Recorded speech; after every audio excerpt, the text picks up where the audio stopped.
Matt with Big Dreams in a Tiny House. You could see from the pictures that I put right before this video that we got some pretty good snow over this winter. Accumulated a total of about 30 inches on our property. The first snow dump we had, which was around Christmas time, was about 15 inches.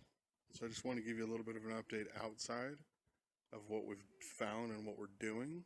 And we're going to get a video inside the trailer, which is over there, because a lot of people have asked about what we lived in and what it looked like. There's Dawson. There's our good old boy right there.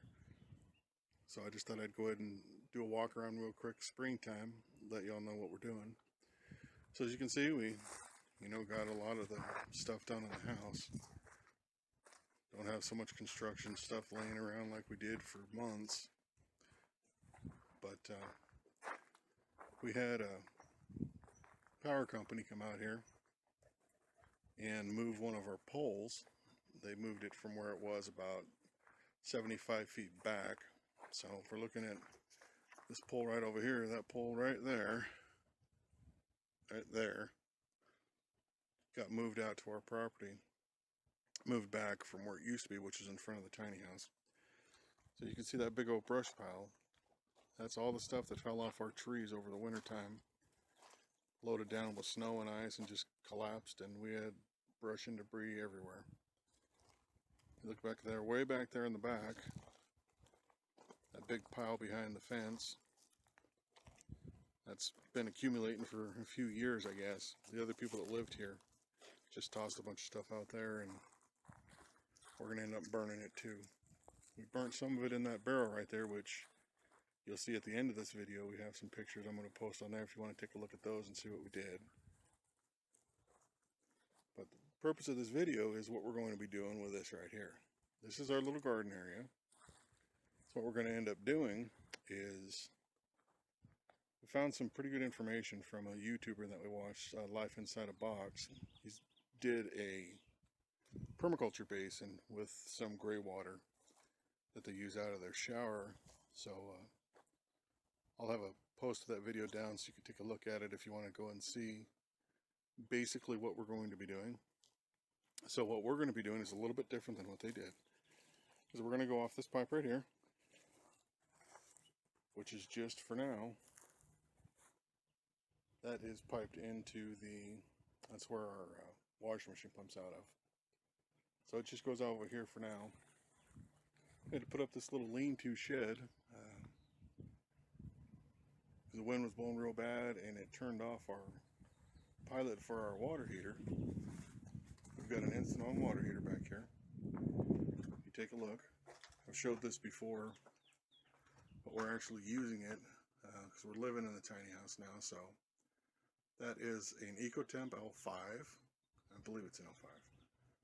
But it's used for camping and stuff like that, but we're using it to plumb it inside.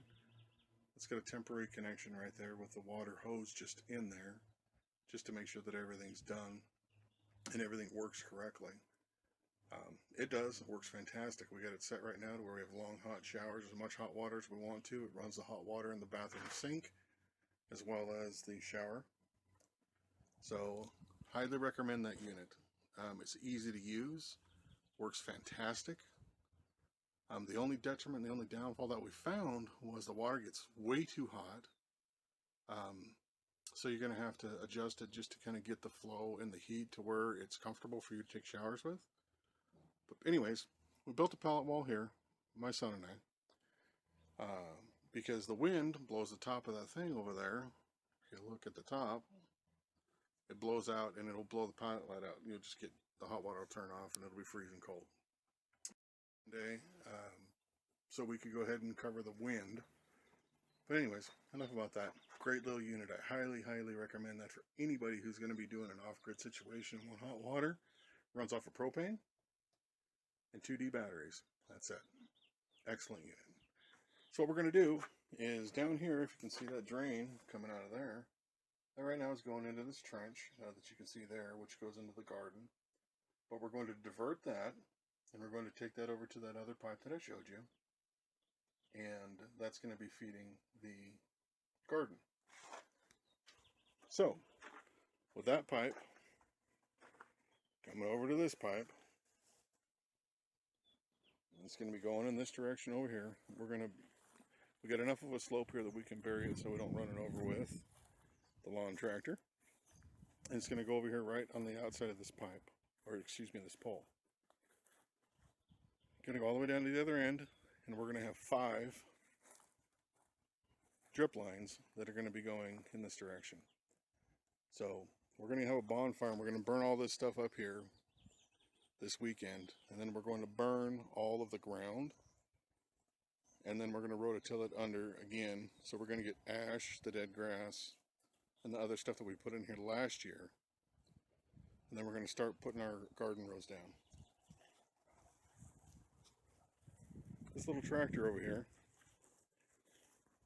excellent buy. That thing mows this lawn. It takes a couple hours to do. We got 3/4 of an acre grassed and another probably close to 1/3 to half of an acre beyond the fence that isn't grassed. My wife's ex-husband Sean had this old kid trailer for, you know, put on the back of a bicycle and hauling your kids around, and asked if we wanted to use it for anything. So I said, well, yeah, I could probably use it for something. So I hooked it up to the back of the little tractor and hauled all that pile over there from the front and all around the property, and also that wood pile you see back there right over here. Hauled it in the back of that little thing and was able to get it all done at one time. So that's what we're going to be doing.